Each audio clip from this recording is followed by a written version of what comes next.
Yeah, so my name's Karen De Bruin, and I was born and raised on my family's fair to finish swine farm. So my family currently has 700 sows, and then we raise those piglets from birth all the way till market.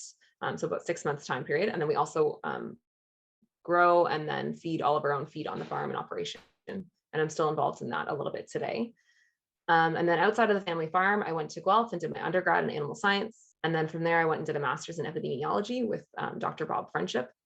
And my project for that was looking at nursery pigs and comparing their growth and production and health with pigs that were raised with antibiotics and without in a couple different systems, so conventional, organic, and antibiotic free, and seeing how that worked. And the conclusion from that was basically that in a well-managed system, farmers are able to produce pigs with less antibiotics.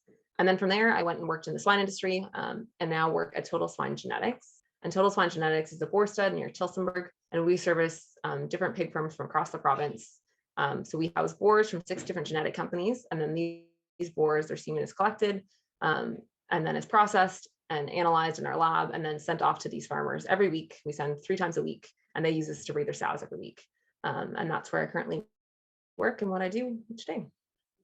The pig industry has always been a passion of mine. I was born and raised in the pig industry and went to school and still really enjoyed it, and always enjoyed working with animals and working with people in the industry and trying to improve the industry and make it better. And what I really enjoy about Total Swine and where I work now is that we have an impact on farmers from across the province. And what we do every day impacts their daily breeding, which impacts the pigs that are produced and raised every day. So for me, that's really important because that has a lot of different farm families relying on Total Swine doing their job properly.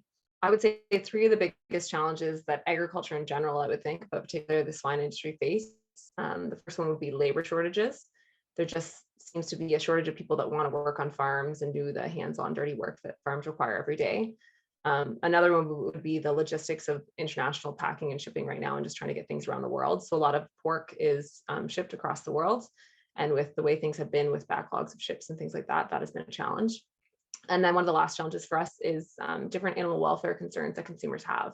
So consumers are obviously really important to the swine industry and they have a say, but there's certain consumers that are really against what we do as an industry, and that can be a challenge for pig farmers in the pork industry. Yeah, so a big challenge that I see changing or growing in the future for agriculture and for swine is that there's updated codes for the pig code of practice. So coming in the next couple of years, all sows need to be in loose housing rather than in gestation stalls like they have been in the past.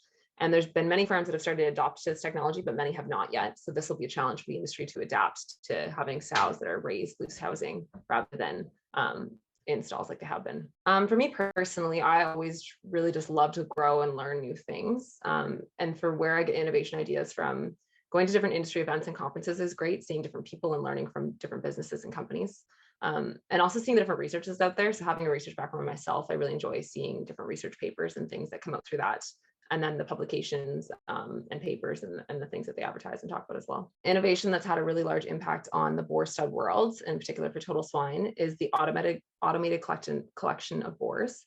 So in the past, boars were all collected by hand, which was a more labor intensive and long process. And now that's been switched to an automated system, which changes it takes a lot less time and is a lot easier for employees and just is more efficient in general. So a couple of different things. So I mentioned how sows are moving in the gestation area from stalls into loose housing. I think more research on different genetics and different housing systems and how they impact production is really important for the swine industry. And something that I personally would like to see is more research on using less plastics.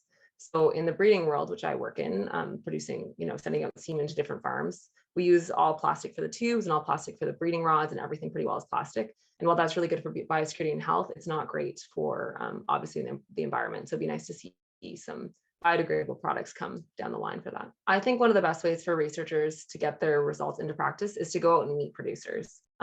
There's lots of industry events and conferences that happen, and they're great places to meet the people that you're actually researching and doing your research for.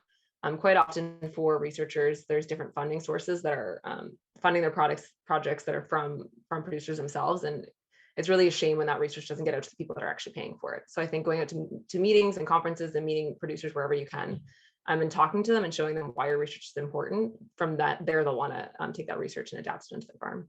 I think there are a couple of barriers for implementing new innovations. One of the biggest ones is cost, of course. If farmers particularly don't see a benefit for their operation and only more cost to them, there's really not much of a benefit in their mind to taking it on. So I think, cost is a big one. Another barrier to innovations is just change, right? People don't always like change. And I think you'll see with producers that there's certain producers that really love new innovations and they'll take them on no problem, and other ones are more hesitant.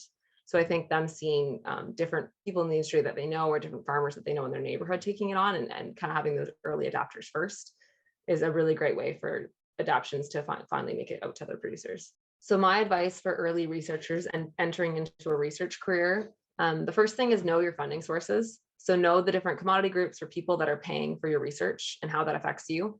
And make sure that you are servicing the people that are paying for your research by going out to the meetings and going out and meeting them, and the people that are paying for the research are getting the money out of that. And then another thing would be to go out to meetings and events and meet different industry people, and especially meet producers on the level, and talk to them about your research and why it's important and why they should understand that and be interested in it.